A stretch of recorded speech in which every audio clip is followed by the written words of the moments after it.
பேரூரு தோடு மேல பொறி போட்டு பூச பண்ணி கோட்டப்படி அத நெருங்கி இலை எடுத்து பூச பண்ணி காந்தமல ஜோதியானவா எங்க காவலாக வந்து சேரப்பா.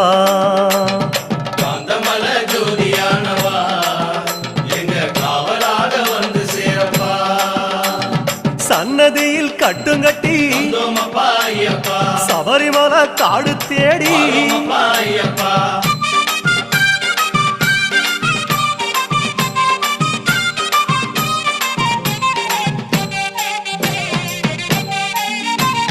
சிவபெருமான் வந்த இடம் சீர்மிகுந்த காளகட்டி காளகட்டி காயோடச்சு அடுத்த அடி அழுத நதி